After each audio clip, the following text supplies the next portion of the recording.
¿no? Producida por un parásito, pero si hablamos nosotros de quistidatídico, vamos a hablar de larvas del cesto del género Echinococcus, ¿no? Indudablemente existe una cadena de transmisión. Están los huéspedes intermediarios, como pueden ver ahí, generalmente todo tipo de ganado, bovinos, porcinos, etc.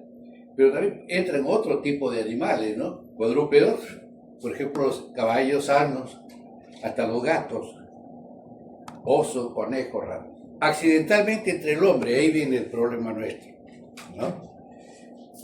Huésped definitivo, decimos que es el perro, fiel amigo del hombre, ¿no? Siempre lo tenemos al lado, unos con más cariño que otros, pero también hay otros que son familiares del perro. Por ejemplo, el lobo, el chacal, los zorros. Generalmente se lo conoce como quistidatídico, que es lo que vamos a emplear nosotros en el término, y equinococosis datídica o también enfermedad hidática. Pero si hablamos exclusivamente de equinococosis como infestación en los huéspedes intermediarios, nos estamos refiriendo a que este huésped definitivo está poblado por un parásito adulto, a diferencia de lo que hemos mencionado, que en el caso del quistidatídico estamos hablando de larva, ¿no? En este caso entonces hablamos de un cesto de adulto del género Echinococcus, ¿no? Entonces la diferencia. En el huésped definitivo va a estar ¿quién? El parásito adulto, ¿no? Entonces en ellos se va a producir la equinococosis. En el huésped intermediario va a estar el quistidatídico. La próxima, por favor. Hay diferentes agentes etiológicos de esta especie de equinococo. Como pueden ver, ahí señalamos hasta 5. El más frecuente es el equinococo granuloso que estamos mencionando, huésped intermediario, que ya también hemos mencionado, y el huésped definitivo. Entonces vemos que sigue en el huésped definitivo el perro siendo el principal actor, ¿no? La Echinococcus multilocularis es rarísimo, por lo menos en nuestro país, no está descrito ningún caso como tal, pero ya varía su huésped intermediario. En este caso está constituido por roedores. Y sigue siendo el huésped definitivo también el perro, el gato, el zorro polar, el zorro rojo en Rusia, por ejemplo, ¿no? El Echinococcus oligarctus, Echinococcus bocelli y el Patagonio. El último Echinococcus fue descubierto a unos 25 o 30 años en Chile. Lo describieron, ¿no? Pero no se sabe la cadena intermediaria ni el huésped definitivo. Un caso muy importante es, por ejemplo, el Echinococcus oligarctus, el cual el puma que habita en nuestra tierra y habita también en la tierra de Chile, ¿no? Es uno de los huéspedes definitivos en este caso, ¿no? La próxima, por favor. Bien, esta es una enfermedad distribuida mundialmente. Donde hay agricultura, hay ganadería, ahí hay un perro. Por lo tanto, existe la posibilidad de que pueda existir la equinococosis, ¿no? Nosotros, en América del Sur, estamos en un quinto puesto. Miren ustedes Argentina, con Messi a la cabeza, ¿no? Ya no, pero perdieron, pero no, ¿qué vamos a hacer? Entonces, Argentina por sí es ganadero y agricultura. Por lo tanto, se interpela a Uruguay, Chile en la parte del sur de Chile. En nuestro país, principalmente las zonas surandinas y la parte del centro, ¿no? Sierra Central, Junín, Cerro de Pasco, Huancavelica, Ayacucho, Apurímac, Puno, ni que se diga Puno porque hay bastante equinocosis ahí, ¿no? Quistidatídico. Bien, los primeros casos se descubrieron en Europa, ¿dónde? En Grecia, en el siglo XVIII. ¿Por qué? Porque ahí hay bastantes cabras. Y hay perros también, que hay pastores, ¿no? Por eso es que se empezaron ya vamos a programar algunos eventos de cistidático, sobre todo en el cuerpo intermediario. La próxima, por favor. Este es el parásito, ¿no? Dale 3 toques, por favor. Como pueden ver ustedes, este parásito adulto es el que habita el intestino delgado del perro. Y consta de una cabeza, o llamada también escólex, en la cual hay 4 ventosas y una corona de gancho. Esta es la característica que lo va a diferenciar de los otros tipos etiológicos, ¿no? En este caso estamos hablando del Echinococcus granulosus. 4 ventosas, una corona de gancho. Lo más importante en este parásito es el último segmento, que es el llamado útero grávido. Este segmento de acá. Este es un animal hermafrodita, por lo tanto capaz de reproducirse por sí mismo. En este último segmento o útero grávido están los huevos embrionados. Aproximadamente unos 300 a 500 huevos por cada parásito. Pero el perrito no tiene pues un solo parásito, ¿no? Y es cuando se excreta este último segmento o se rompe el último segmento, sale todo el parásito también, a la naturaleza. La próxima, por favor. Bien, aquí tenemos nosotros que el huevo embrionado sale al medio ambiente, pero protegido con una capa muy potente que lo hace resistente tanto a los fenómenos de la temperatura como también el agua, no la lluvia. Más bien lo dispersa el agua. Y lo dispersa hacia dónde? Hacia canales de regadío o a canales de donde uno prueba o bebe el agua. Ahí está el problema. No hay agua potable. Tenemos, lógicamente, algún riesgo de que podamos nosotros ingerir huevos, ¿no? De ese tipo de canales. Bien, cuando pierde la envoltura principal, ya tenemos un embrión hexacanto, es decir, con 6 ganchitos en la parte interna. Este es el que va a dar lugar en los órganos de los huevos intermediarios a esto que se llama el quiste hidatídico. Que en su interior este quiste hidatídico puede procrear a su vez otros escólex, que le llamamos protoescólex, hexacantos, y que cuando estos protoescólex salen, va a ser, al consumirse por el huésped definitivo, va a constituirse en el elemento adulto, en este huésped definitivo. ¿De dónde sale este quiste? La próxima, por favor. Ahí está la cadena. Vemos nosotros un animal que ha sido sacrificado y en cuyos pulmones e hígado están los quistes hidatídicos. Hemos dicho que dentro del quiste, ¿quiénes están? Los protoescólex. Por lo tanto, si se rompe este quiste, o como en este caso se le da al perrito, ¿no? Le dicen, no, este no es para nosotros, para el perrito. ¿Qué está consumiendo el perrito? Larvas. Los protoescólex. Que va a durar el intestino delgado del perro o de otro que sea huésped definitivo, va a dar lugar al parásito adulto. ¿Ya? Pero miren ustedes cuál es la cadena. La naturaleza hace la deyección, la naturaleza se pone en que lo va a dispersar mediante el agua principalmente o el polvo, lo breva un intermediario, se forma el quiste y de nuevo estamos aquí. ¿Pero dónde entra el hombre? Acá. En forma accidental. ¿Cómo? En el pelambre del perro, sobre todo en la parte posterior, si es que el perro está infestado, los huevos van a quedar en esa parte. O de repente en la alfombra, en el sillón, etcétera, etcétera, donde uno puede poner en contacto las manos y si no nos lavamos las manos, ingresa por la vía digestiva, ¿no?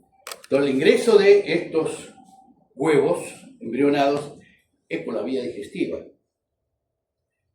Pero si son huevos embrionados todavía entran con tu capa protectora. Llega al estómago y ahí el ácido clorhídrico indudablemente destruye la capa protectora y el embrión ya libre sale hacia el intestino delgado.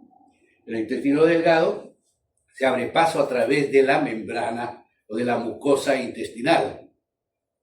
¿Y hacia dónde va? A la región de drenaje linfático, también venoso principalmente, de toda la parte intestinal, conformando esto el retorno venoso intestinal vía portal. ¿Y hacia dónde? Principalmente al hígado, ¿no es cierto? Porque hay algunas venas que no llegan totalmente al hígado, sino que hay colaterales que van por otro lugar, por ejemplo el mediastino, ¿no? Pero principalmente estamos hablando del sistema de drenaje de la parte intestinal mesentérica hacia el sistema portal y al hígado. El hígado es un órgano la próxima por favor, muy importante en el camino de estos ya embriones, ¿no? El hígado es el primer filtro, pero recordemos que el hígado es un órgano que forma parte del RES, del sistema retículo endotelial. Por lo tanto, tiene sus factores de protección, tanto celular como también de tipo humoral, ¿no? Entonces, el hígado se encarga de fagocitar a la gran mayoría de estos embriones que llegan ahí. Pero algunos que pasan, atraviesan el hígado, drenan por las venas suprahepáticas, van vía vena cava inferior hacia el corazón derecho. Ventrículo derecho lo impulsa ¿a dónde? Arteria pulmonar. Todo el sistema pulmonar. Entonces, el embrión en ese camino ya ha ido madurando, ¿no?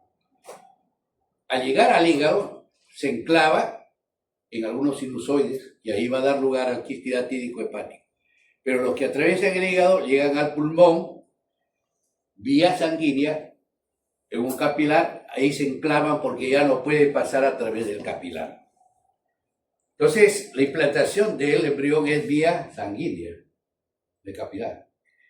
Ahí donde se aloja, este embrión comienza a dividirse como cualquier elemento embrionario que hemos visto en los seres vivos. Primero se multiplica la célula, luego viene la etapa de módula, blástula, ¿no? O sea, la cavitación interna, y ahí aparece el quiste, la forma quística. Bien, la próxima, por favor. ¿Ves? Esta es la que ya explicamos, la próxima. Bien, esta es la frecuencia donde se aloja principalmente este embrión, hígado, un 65%, pulmones, perdón, un 55%, pulmones, un 35%. Pero ahí están viendo también órganos ustedes, como el hueso, el cerebro, la piel, riñones, etcétera, etcétera, hasta el corazón, ¿no? ¿Por dónde llegaron? Por circulación Si sistémica. todo se atasca en el pulmón. Teóricamente se atasca en el pulmón, ¿no? Porque está por vía sanguínea, ¿verdad? Los capilares, oye, ya no puedo pasar por acá, me quedo. Pero ¿por dónde llegan al otro lado? O sea, la parte sistémica. Sí.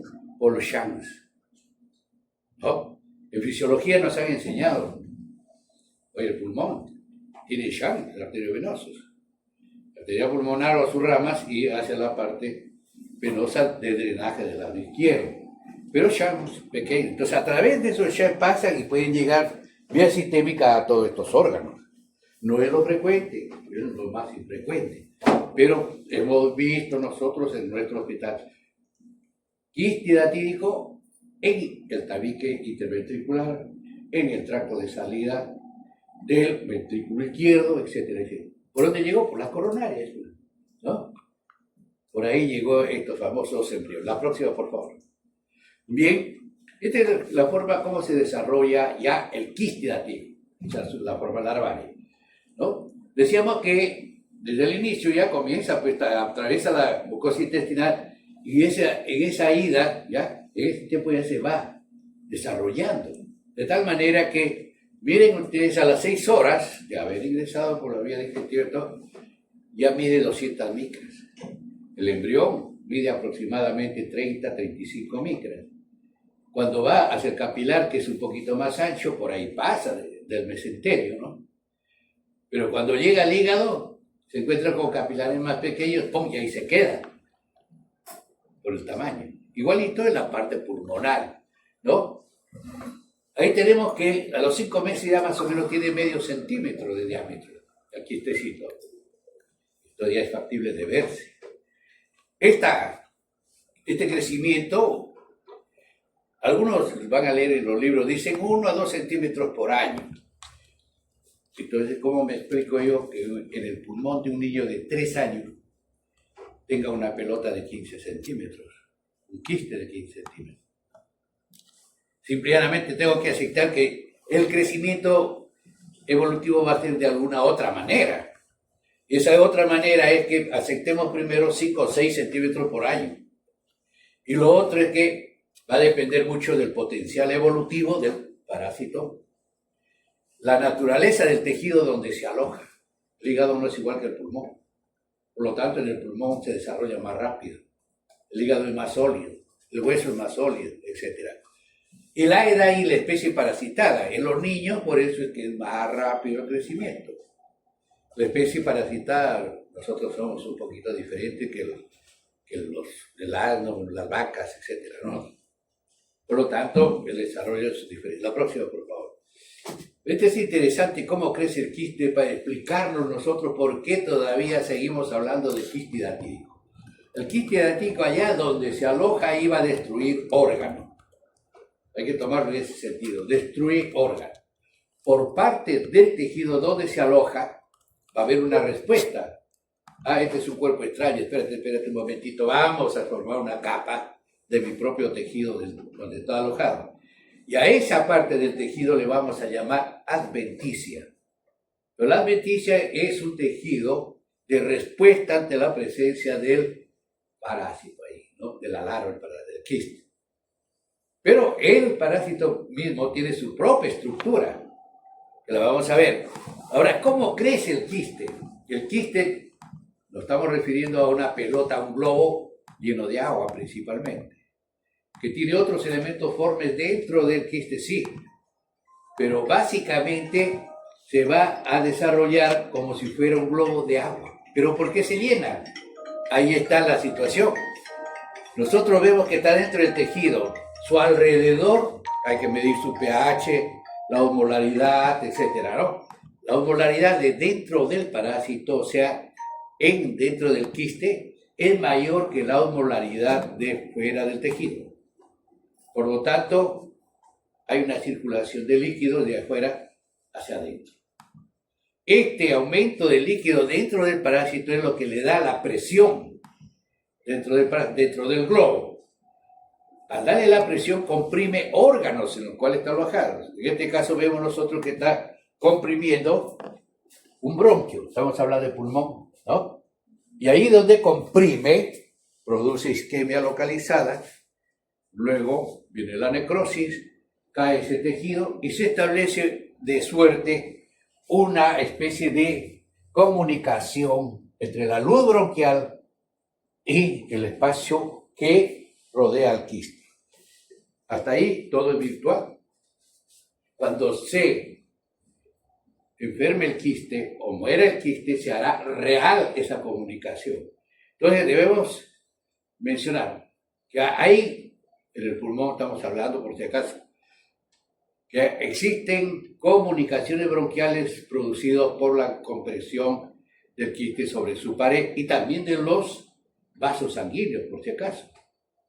Por eso es que muchas veces el quiste hidatídico, uno de los síntomas raros va a ser la hemoptisis, ¿no? La próxima. Entonces ya sabemos cómo crece. Una presión muy grande dentro de la larva del quiste. ¿Ya?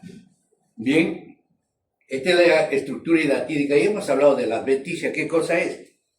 Tejido en respuesta a la presencia del quiste. Del mismo parásito, de la misma larva, cutícula y germinativa. La próxima, por favor. Vamos a repetir. La adventicia ya lo hablamos. ¿Ya?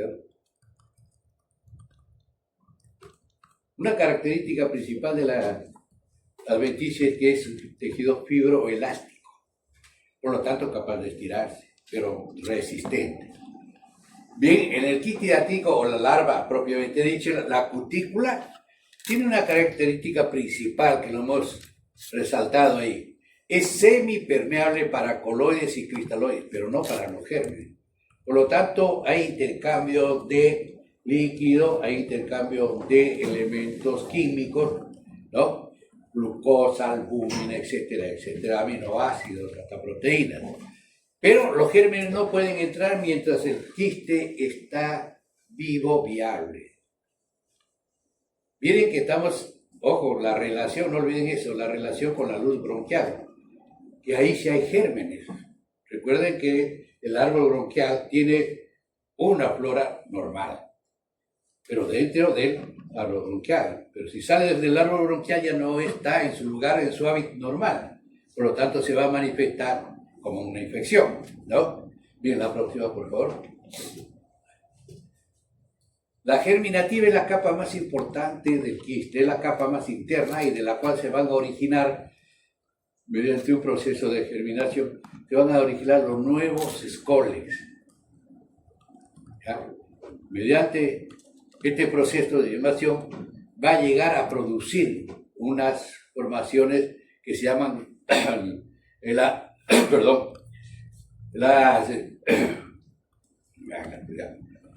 membrana prolígera, ¿no? La próxima, por favor. Aquí estamos. Esta es la germinativa, miren, por favor. Adventicia, cutícula germinativa. Como por un proceso de germinación se van formando las vesículas prolígeras. Y dentro de esas vesículas se están formando los escoles, nuevos escoles, que van madurando y al madurarse, estas vesículas se rompen y dejan libres esos nuevos escoles dentro del parásito. Son unos escoles invaginados, le llaman. Cuando se rompe este quiste, estos escoles que se han formado ahí son los que van nuevamente a infestar al perro y transformarse en elemento adulto. Pero ¿qué pasaría, por ejemplo, si dentro del ser humano, en algún organismo del ser humano, o del intermediario, se rompe el quiste, salen los escoles, darán lugar a un elemento adulto o a un quiste? La pregunta, ¿no? Por ejemplo, se rompe un quiste hepático. ¿A dónde se rompe? A la cavidad peritoneal. La cavidad peritoneal, saben ustedes, la serosa es muy irrigada, muy buen elemento, y ahí pueden tranquilamente germinar, sembrarse, y hacer una siembra masiva. Cada escole va a dar lugar a un nuevo quiste. Por lo tanto, esa siembra peritoneal va a ser tremenda. ¿Cuántos escoles salieron? Infinidad de escoles, ¿no? En la cavidad pleural igual, si se rompe un quiste hidatídico hacia la parte pleural, también, y si no hay ninguna complicación infecciosa, esos escoles se van a madurar y van a dar lugar también a una tremenda siembra, ¿no?, de quistes hidatídicos en el espacio pleural. Pero miren, estamos hablando porque de repente dicen, oye, ¿y si por A o B motivo comemos un quistecito? ¿Qué nos pasa a nosotros? ¿Se formará el germen adulto, o el parásito adulto? No, el larva. No, porque nuestro intestino es diferente a la del perro. Y además está entrando escoles, que el ácido clorhídrico de nuestro estómago le saca el ancho. Pero en el caso del perro no, porque el perro es su hábitat.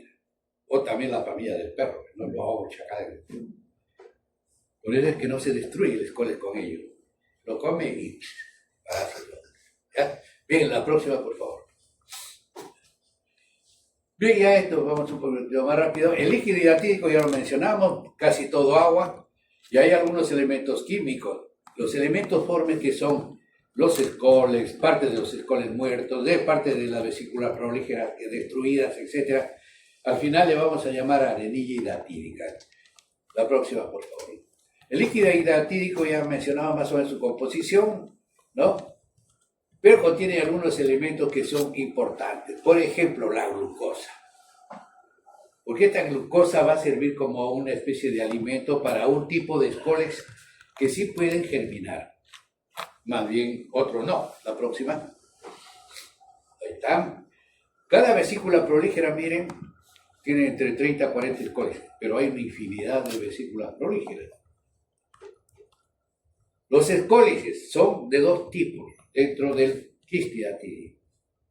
Los ortoescólices, que son ricos en glucógeno, por lo tanto son los viables a desarrollarse como quistes o como como parásito adulto en el caso del elemento ya definitivo, ¿no? Pero son los poquitos, o sea, dentro de esa gran mayoría de escuelas, estos ocupan un poquito, son pocos. Es una gran ventaja, porque imagínense que si fueran miles, nos vamos a tremenda cantidad de quistes. Los metescólices son pobres en glucógeno, por lo tanto esos mueren. Los ganchitos son productos de cada espólice que hemos visto que se destruyen y salen, ¿no? La próxima. Bien, entramos al cuadro clínico. Indudablemente, esta es una enfermedad casi asintomática. Cuando se desarrolla el quiste atípico en pulmón y en hígado, casi es asintomático. Podríamos decir oligosintomático ya cuando comienza a crecer y tiene un desarrollo más o menos grandecito, diríamos, 3, 4 centímetros. Ya nos da en el pulmón algunos síntomas, por ejemplo, tos. Pero ¿quién le da importancia a la tos? Nadie. Entonces, por simular. Entonces, es un síntoma que aparece con frecuencia, pero no le damos importancia. Puede haber algo de expectoración, más blanquecina, y que uno se resfríe, da un poquito de problema. Tampoco le damos importancia. Pero aparece otro elemento. La próxima, por favor.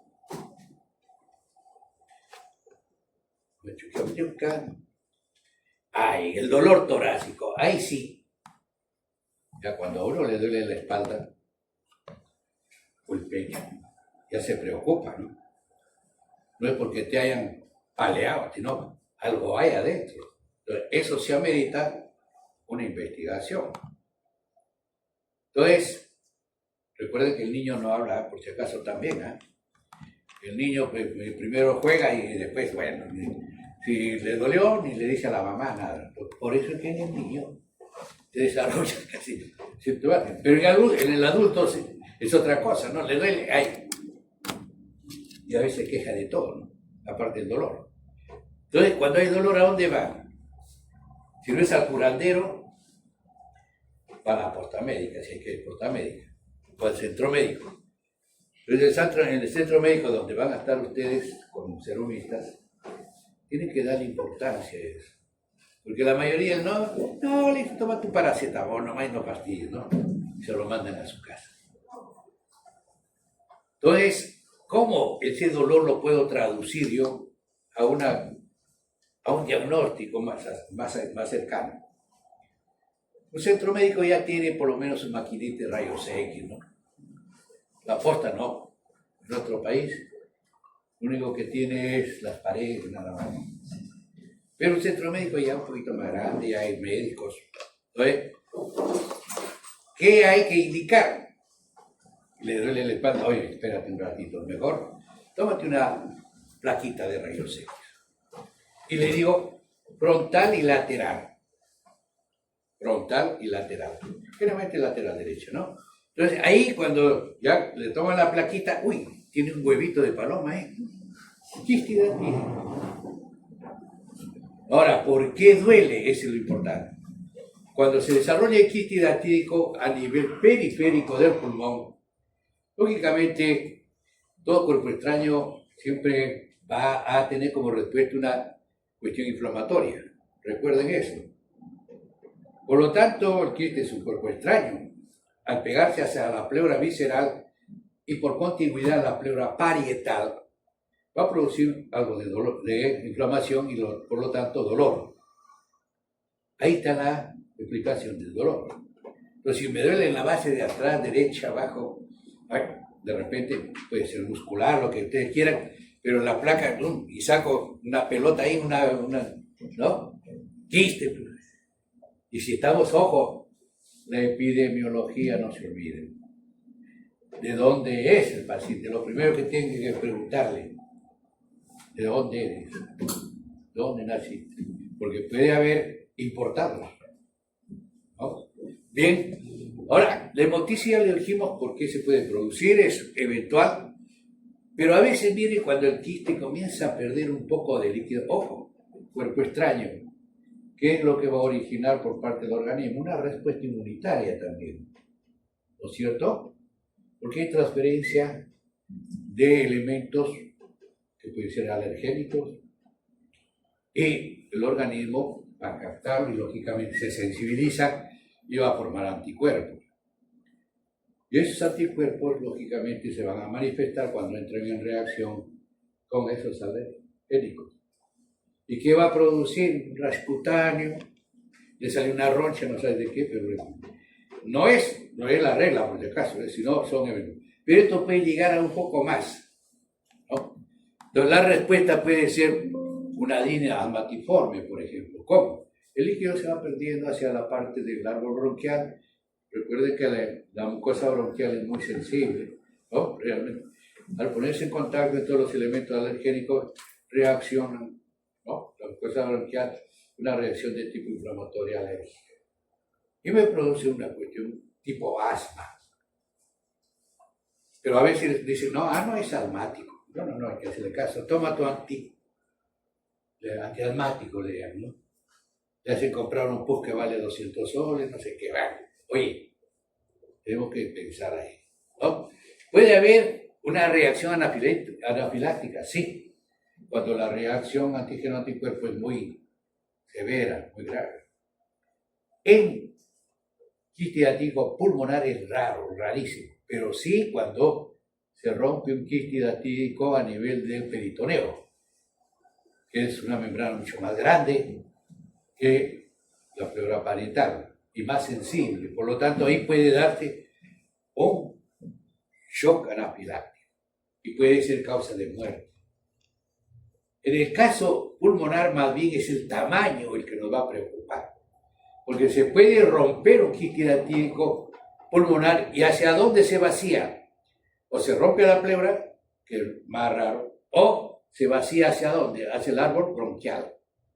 Y cuando se vacía hacia el árbol bronquial, recuerden que no solamente es agua lo que sale, sino también elementos alergénicos. Por lo tanto, puede despertar una reacción de tipo alérgica y puede ser como un tipo asmático, ¿no? Ahora, si el volumen es grande, lo haces pectoral. Y lógicamente ahí vamos a decir, ¿qué característica tiene esa pectoración? La mayoría de gente dice saladito está bien. Entonces, eso que estamos expectorando y que, de acuerdo al tamaño del quiste que se rompió, va a ser la cantidad que yo expectoro, pero en una forma abrupta, ¿no? Una forma aguda, acompañado de ese saborcito transparente o puede ser medio grumoso, ¿no? Pero el sabor saladito hace ustedes el diagnóstico de quiste hiatídico. Gracias, le dice el señor, porque se le ha roto su quiste, ¿no? La próxima, por favor. Bien, entonces para el diagnóstico nosotros tenemos que plantear primero el antecedente epidemiológico. ¿De dónde es? Si tiene perro, no tiene perro, cómo es la salubridad en su casa, tiene agua potable, etcétera, etcétera. Es el básico. Por eso sigue siendo un problema de salud pública. Luego el cuadro clínico que ya mencionamos, pero dentro de ellos el dolor torácico es el más importante. Pedimos el radiodiagnóstico y nos decimos una radiografía siempre tórax, frontal y lateral. Ya tomografía para que, aunque los internos veo que hoy en día ya no piden radiografía simple. Han evolucionado tanto que ahora piden tomografía. Han evolucionado los internos, no la tecnología. Porque con una placa bien leída de tórax pueden hacer un diagnóstico. Bien leída. La próxima. Gamografía de hablar, ya resonancia magnetinopatía. La ecografía no ayuda mucho en el pulmón. En hígado sí, en abdomen sí. Y luego los exámenes laboratorios que vamos a verlo. La próxima, por favor, ¿no? Bien, ahí hay que tener en cuenta el tamaño, ¿no?, de cada uno de los quistes, lógicamente, para ver. La próxima, por favor. ¿Cómo lo describimos a la imagen del quiste hiatídico en una placa simple de tórax? Como una opacidad homogénea, una forma ovalada, circular o lobulada, de límites bien precisos. O sea, se dibuja la rayita, ¿no? Parénquima circundante, estamos hablando de pulmón, aireado. Y el tamaño puede ser nodular o gigante. La próxima, por favor. Bien, ahora tenemos acá el ejemplo, ¿no? Vean ustedes esta imagen acá. Esta es una opacidad homogénea. Recuerden que la densidad de las costillas es mayor que esta densidad de acá. Su límite es bien preciso. Igual en el otro lado que se ganó el premio, también otro, ¿no es cierto? Corresponde entonces a lo que estamos describiendo. Homogéneo, límite bien preciso, parénquima circundante aireado, ¿no es cierto? El tamaño, ¿cuánto medirá ahí? Miren que está ocupando más de la mitad, o casi la mitad del hemitórax. Y si hacen ustedes un cálculo mínimo 12 centímetros de diámetro, ¿no? La próxima, por favor. La lateral, miren ustedes acá, ¿no? Diferente de esta zona, miren ustedes la opacidad. Esto es más denso, esto es menos denso. ¿Por qué? Porque se está sumando aquí en el corazón, ¿no es cierto? Entonces, este ángulo es importante. ¿Cómo se llama el ángulo? Costo-premio. Regrese al anterior, por favor. Acá. Miren este ángulo. Libre, ¿no es cierto? Está libre, el ángulo está ahí en negrito. Pero en el otro lado lo vemos medio blanquito. ¿Qué pasó? Lo que pasa es que hemos hablado por la contigüidad con la pleura parietal. Va a haber un proceso inflamatorio. Y las pleuras son como las damas, lloran. Es decir, produce líquido. Por eso en este caso lo vemos obturado. ¿No? Está obturado, esa es la palabra. Que podría ser otro quiste.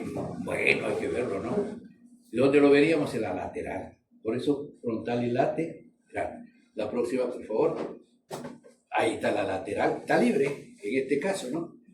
Bien, la próxima. Acá, bueno, este es su problema ya, ¿no?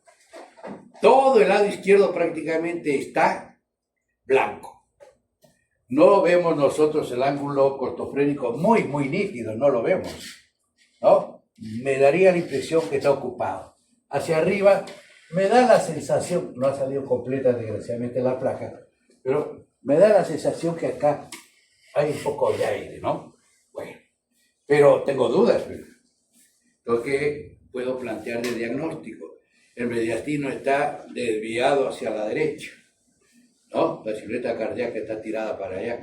Entonces, no puedo afirmar con certeza que sea un quiste hidatídico, a pesar de que la opacidad sí es densa, ¿no? Es homogénea. Entonces digo, bueno, puede ser, pero mejor puede ser un derrame. Ahí sí voy a tener que pedir otro examen. La próxima, por favor. La tomografía. Y en la tomografía, en las ventanas de la tomografía voy a poder diferenciar la densidad de esas sustancias. ¿De qué está contenido el líquido? Perdón, el quiste. Agua más que todo. Y el agua es casi transparente. El líquido hidatídico es transparente.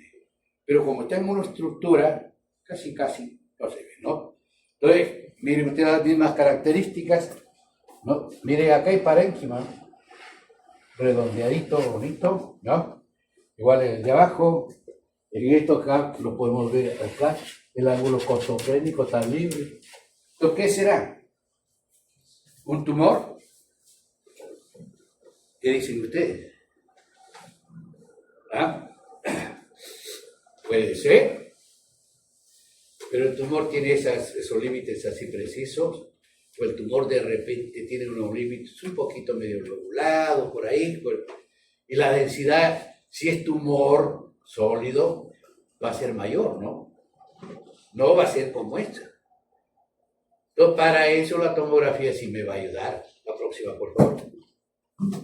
Esta es la ventana mediastinal. Entonces, ahí sí podemos nosotros ver, miren, este es el corazón, que tiene líquido, sangre.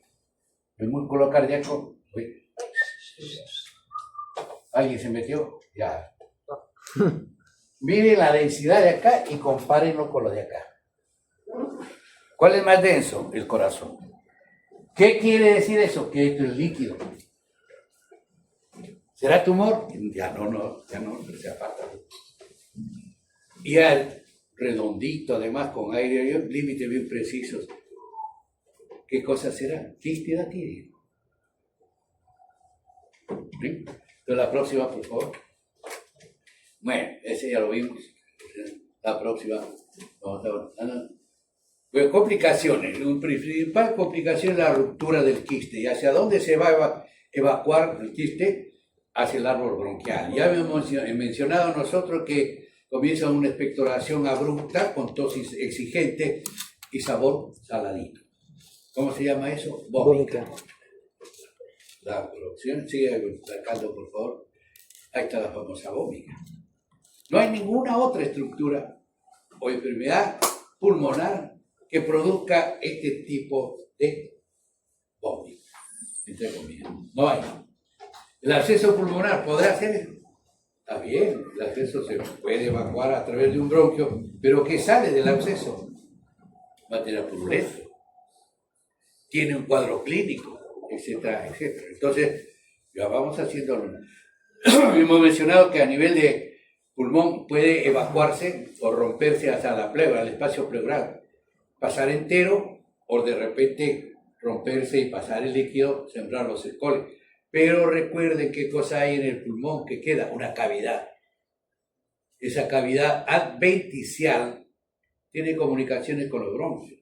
Por lo tanto, va a haber burbujeo. Y si hay burbujeo, el pulmón se va a colapsar y va a haber un neumotórax. Pero como caen gérmenes también, se infecta. ¿Y qué será entonces? Un pioneumotórax.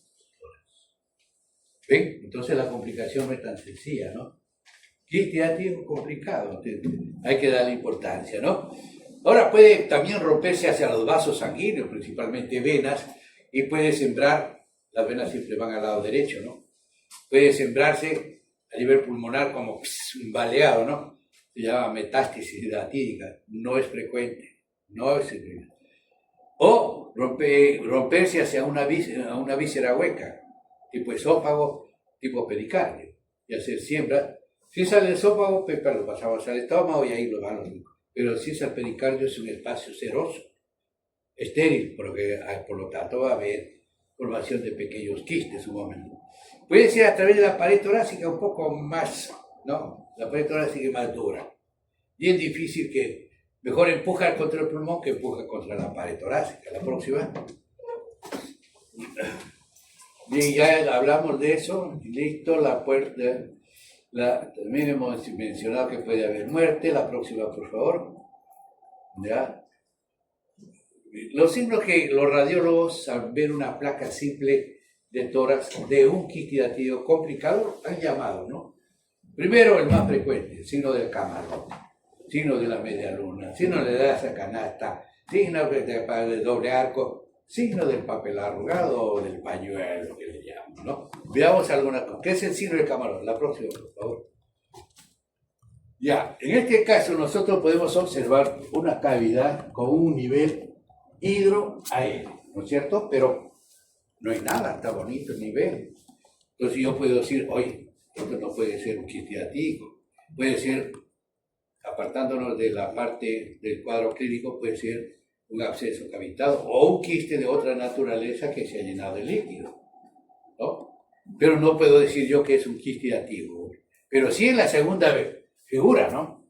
Vemos esto mismo, pero acá vemos sobrenadando esto. Esas son las membranas del parásito del quiste datídico que se ha roto, ¿no? Y hay un nivel hidroaéreo con una membrana. Ese es el famoso signo del camarote.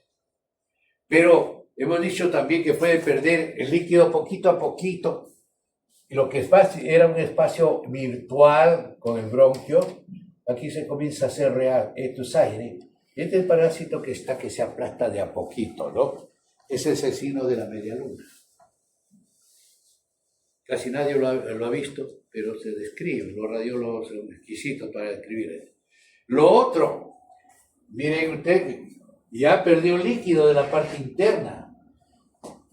El quiste se ha ido aflojando. Hay un espacio fuera del parásito entre la cutícula y la adventicia y dentro también del parásito, dentro del quiste, un nivel hidraéreo. A ese le dicen el signo de Laza de canasta o el signo de doble arco. Pero pierde todo el líquido, aire adentro, aire afuera, y tenemos el signo del doble círculo. Pierde el líquido en su totalidad y se quedan las membranas en el fondo, nada más las membranas, signo del pañuelo o signo del papel arruga. Esto lo han descrito los colegas radiólogos, ¿no? Que veían mucho quiste hidratico antes, sobre todo en nuestro hospital, ¿no? Porque ustedes preguntan en el Revalea y ni conocen el quiste.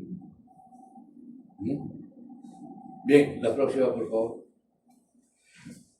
Bien, hemos hablado que puede haber infecciones, tanto alrededor del quiste que comienza a complicarse, como dentro del quiste, ¿no? Puede haber una obsedación del parásito. Ahora, hay unos quistes que son un poquito especiales, ¿no? Quistes que se desarrollan en el hígado, sobre todo en el segmento 7-8, que es la parte posterior y alta del hígado, que están en contigüidad con el hemidiafragma derecho. Hacen presión sobre el diafragma derecho. En esa zona de presión que hemos dicho que se produce isquemia. Y donde hay isquemia va a haber necrosis a la larga. Pero como al otro lado está la pleura parietal y la pleura visceral, proceso inflamatorio. Por eso que está avanzando ahí, ¿no es cierto? Pero entonces el pulmón, ¡pum!, se pega a la pleura parietal por el proceso inflamatorio y el quiste sigue haciendo presión para arriba, pasa por el huequito que hizo y ¡pum!, se aloja en el pulmón. Como en el pulmón no tiene mucho espacio, se rompe. Y evacúa, ¿no? Una vómica, una vómica. Pero posteriormente, como está infectado eso, uno, y lo otro, hay una comunicación hepatopleuroparietal. Las secreciones hepáticas van a salir a través de ese hueco. ¿Hacia dónde van? Hacia el pulmón. ¿Y por dónde se van a botar? Por los bronquios. Ese se llama biloctisis. Bilo de bilis, tisis de hemotisis. Hemosangre, tisis. Era la tuberculosis, ¿no? Entonces la próxima, por favor, a eso se llaman quistes migratorios, ¿no? O hepatopulmonares. Este es el signo del camalote que hemos descrito, pero lógicamente ya tiene un factor infeccioso porque está engrosado todo este tejido, que es el tejido adventicial, la cámara, aire, ahí está el nivel hidroaéreo y encima están estas pequeñas formaciones, ¿no? Ese es el signo del camalote, ¿no? Pero ya es un parásito que está sedado, ¿no? Entonces, este paciente, ¿qué va a expectorar? Material purulento, ¿no? Se ha sedado. La próxima, por favor. Entonces, no lleguemos a ese ritmo, pues. Si lo dejamos llegar ahí, va a perder pulmón, ¿no es cierto? Ojo que está destruyendo pulmón. Y cuanto más grande y más complicación tenga, va a perder más pulmón. Por eso es que el quiste hidratico se sigue actualmente tratando. Y decimos nosotros que sigue la enfermedad vigente por cómo hay un problema de salud pública, ¿no es cierto? Los exámenes laboratorios, aquí vamos a acelerar un poquito más. Hematológico no es tan evidente, ¿no? Una eosinofilia se puede dar en cualquier enfermedad parasitaria, pero las alergias o hay otras enfermedades de otro tipo, ¿no? Pero dicen que arriba de 20 puede ser indicativo, yo no lo creo. Secreciones, esputo, ojo, si se rompió un quiste hidatídico, ¿qué hemos dicho que se produce? La vómica. Es decir, sigo expectorando secreción, ¿no?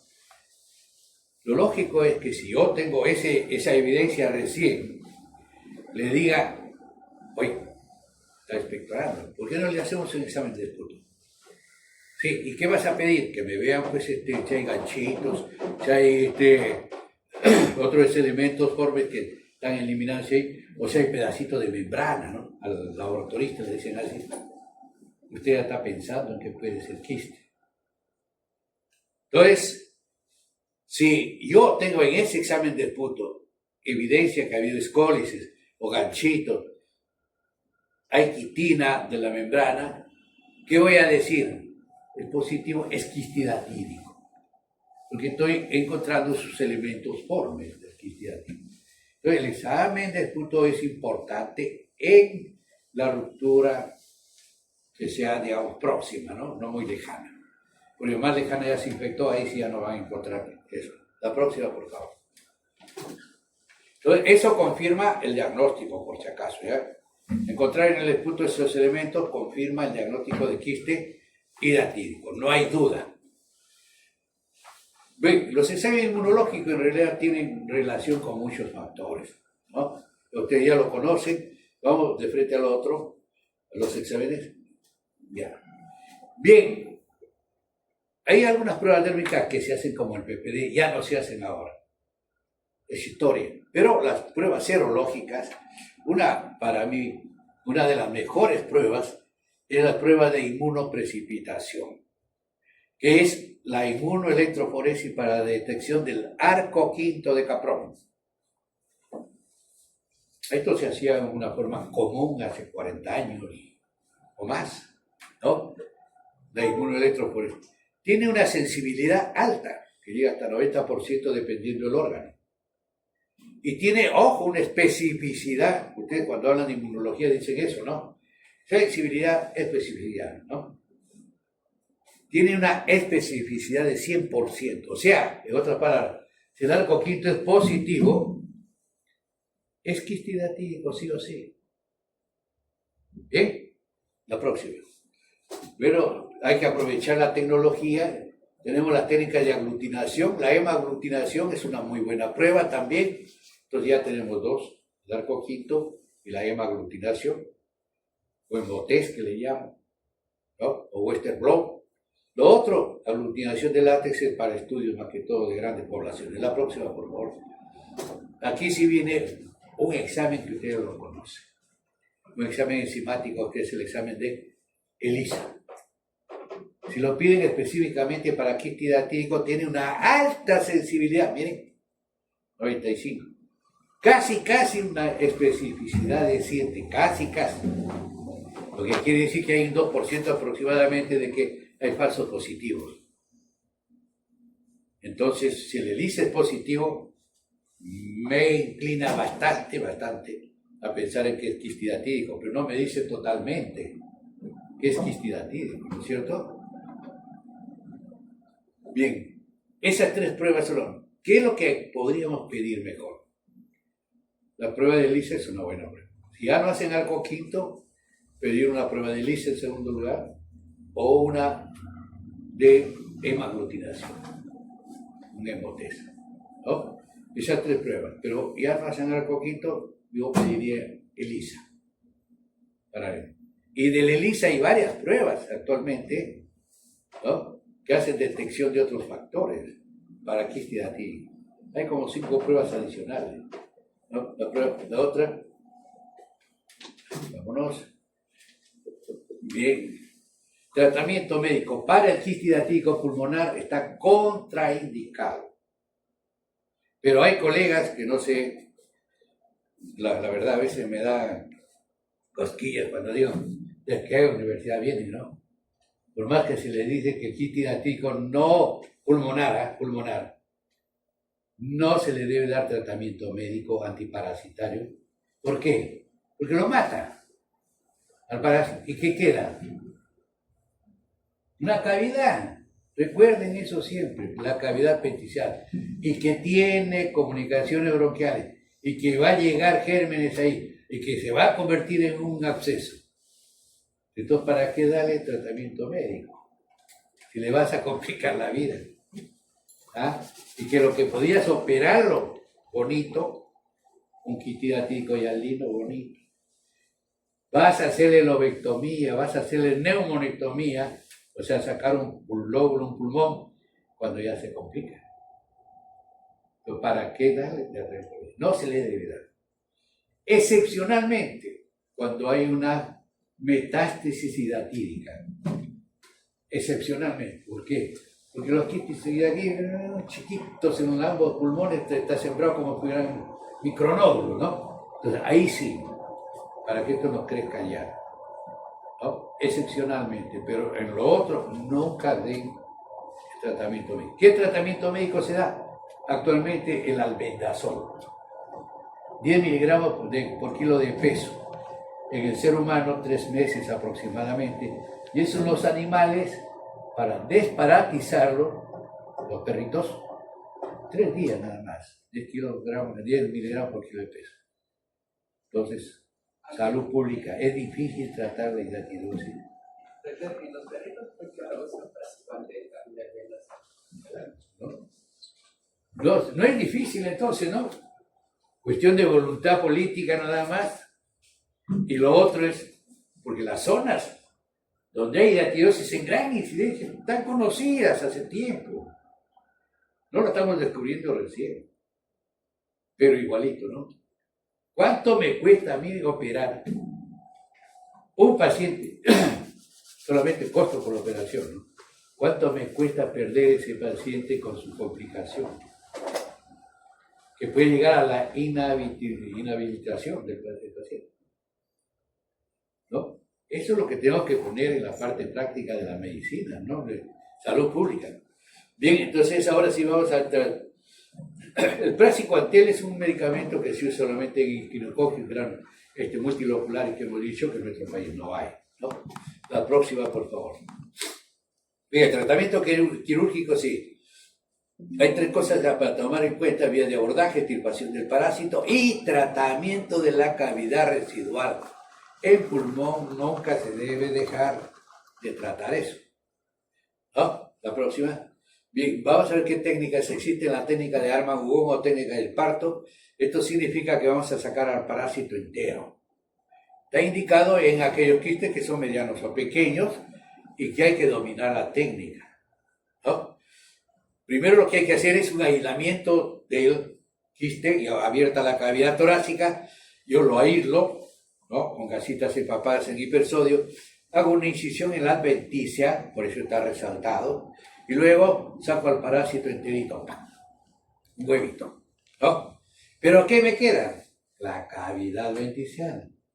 No tengo que olvidarlo, porque me van a aplaudir, ya sacó, va el quiste. Oye, la cavidad te va a dar más problemas que haberlo sacado, ¿no? La próxima, por favor. Ahí está, vamos a ver ahí cómo estamos, el quiste hidatídico periférico, miren ustedes, ahí está la pleura visceral, tiene la adventicia, tiene su cutícula y tiene el parásito ahí, ¿no es cierto? Vamos a verlo. La próxima. Se hace una incisión entonces a nivel de la pleura visceral y la adventicia y comenzamos a decolar bonito, ¿no? La próxima. Ya está más afuerita, sigue. Ahí está el quiste hidatídico, ¿no? Técnica de Armand-Hugon. ¿Qué quedó? La cavidad adventiciana. Hay que tratar esa cavidad adventiciana. Es decir, cerrar las comunicaciones bronquiales y luego cerrar la cavidad, capitonaje, ¿no? La próxima, por favor. Pero la técnica de Barrett-Allende-Langer es la que más se usa. En quistes pequeños, medianos, grandes, etc. En complicados en algunos casitos, ¿no? ¿En qué consiste? En aislamiento, ojo, igualito que el otro. Inactivación, es decir, acá vamos a matar al parásito, al quiste hidatídico. Luego hacemos una incisión de la adventicia, luego sacamos el parásito y finalmente hacemos tratamiento de la cavidad adventicial. Vamos, Blanco, vamos, muévete. Ahí está, ¿no es cierto? Está casi ocupando casi todo el óvulo, ¿no? Miren, blanquito, le vamos a la próxima. Ahí está, lo hemos aislado, son gasitas empapadas en hipersodio. La próxima, y aquí estamos matando el parásito. Preparamos este equipo, ¿no? Con llave triple vía, pulsamos acá, sacamos líquido del parásito, llenamos la jeringa y lo ponemos en un bolo, ¿no? Y dependiendo del tamaño yo puedo sacar 20, 40, 60, 100 centímetros cúbicos de líquido. Ese líquido que estoy sacando lo voy a suplir con hipersodio, cloruro de sodio al 20%. Este líquido, saqué 100, le meto 100. Rápidamente va a matar a todos los escoles que están adentro. Los mata rapidito, 2, 3 minutos, algunos dicen hay que poner 5, bueno, por seguridad. Una vez que ya esperé el tiempo, vuelvo a aspirar y lo puedo aspirar ya con un sistema de aspiración de afuera de la mesa de operaciones, ¿no? Entonces, la próxima, abro la adventicia, ya lo aspiré, casi todo el líquido, las membranas han quedado ahí. Ven ustedes la adventicia abierta y estamos sacando ya las membranas del parásito. O sea, el quiste ya está muerto. La próxima, por favor. Ahí está, ya salió todo el parásito. Ese es el quiste. Todo lo que vemos acá es externamente la cutícula, ¿no? ¿Y qué está dejando? Una cavidad. La próxima, por favor. Ahí comenzamos a cerrar los orificios bronquiales, haciendo la famosa prueba de la llanta. ¿Cómo es eso? Ustedes tienen carro, así que no me digan que no saben lo que es la prueba de la llanta. Cuando una llanta tiene hueco, ¿qué hace el llantero? Lo mete al agua, pero no, a una bandeja de agua. Y ve que sale burbujitas, igualito acá. Le ponemos agüita, cloruro de sodio, ¿no? Suero. Y le decimos al anestesiólogo, ¿no? Dale, con su bolsita, ¿no? Dale. Y veo de dónde burbujea, y ahí, mi punto, estoy cerrando los escapes bronquiales. Si no lo cierro bien, después me voy a poner a rezar, porque viene una complicación de la patada. ¿Qué cae? Gérmenes. Nunca olviden eso. ¿Ya? La próxima, por favor. Esta es otra técnica de Levelar de Pérez Fontana. Esta es una técnica complementaria que básicamente consiste en ¿qué? Extirpar total de la adventicia. ¿En quiénes se practica? Principalmente en quistes hidratídicos no complicados, porque el tejido que está rodeando al quiste está sano. Porque si estuviera con un proceso infeccioso, el tejido circundante no va a estar sano. Va a estar inflamado, va a haber adventicitis, va a haber pequeños accesos, ¿no? Periadventiciales, etcétera, etcétera. Entonces, no, si hago así, se me complica. Entonces, solamente en esos casos voy a hacer la extirpación total de la adventicia. ¿Cómo? En aquellos quistes más o menos medianos, pequeños, los saco entero con todo el contenido, ¿no? El quiste adentro. Lo pelo y si quiero lo cierro ese tejido que está quedando, ¿no? Lo pleurizo se llama eso. O en aquellos quistes que hago yo la quistectomía conveniente de la técnica de Barrett, pero me queda pues una superficie media dura, ¿no? Y no quiero cerrar la cavidad, hacer el capitonaje. Y hago una velar de Pérez Fontana y me quedan ya tejidos mejor, ¿no? Pero esa es cuestión, como dicen, el caso de esto es cuestión más que todo del cirujano. ¿Cómo le va a ir? ¿Qué complicaciones puede tener? Mientras menos complicaciones tengas, tu libro va a estar más claro, ¿no? Pero cuantas más complicaciones tengas, el libro, y sobre todo el libro del cielo, va a estar más lleno. Y eso no puede ser. La próxima. Esta es historia nada más. La anestesiología no se desarrolló para intubación, más o menos a partir, en el Perú, ¿no? De la década del 50 del siglo pasado. Es decir, no había anestesiología con intubación. Había la famosa anestesiología inhalatoria. ¿Qué usaban? Un líquido que se ve en las películas también, ¿no? Te meten y te hacen. Ajá, eso, ¿no? Bien. Pero ha ido evolucionando poco a poco, así es que los cirujanos de esa época de tórax se descubrió la silocaína. ¿Es familia de quién? De los opiáceos, ¿no? ¿O no? Sí, no se han oído. Entonces, bueno, la silocaína es local, el cirujano de doctor agarraba y filtraba por debajo del borde de la costilla porque ya se conocía la anatomía, ¿no? Y por ahí, ¿quién va? ¿Para qué te vas? Los nerviosos. Y filtraba adelante, atrás, una zona ya anestesia. Y ahí, corte. Llegaban al quiste y hacían esas cosas que ven ahí. Esa es la historia de la cirugía torácica. Pero ponían drenes también, ¿no? Lo abocaban hacia la superficie o ponían un dren dentro de la cavidad, maldita sea. Ya es un paciente que vas a tener por meses, años en el hospital, ¿no? Entonces, pero esto es parte de la historia. En todo, en lo que les gusta cirugía, si no saben ustedes la historia en las guerras mundiales, en las guerras donde justo las técnicas quirúrgicas se han mejorado, no sean cirujanos, porque si no van a aprender nada más. No, pues, la próxima, creo que terminó. Gracias. Muy buenas.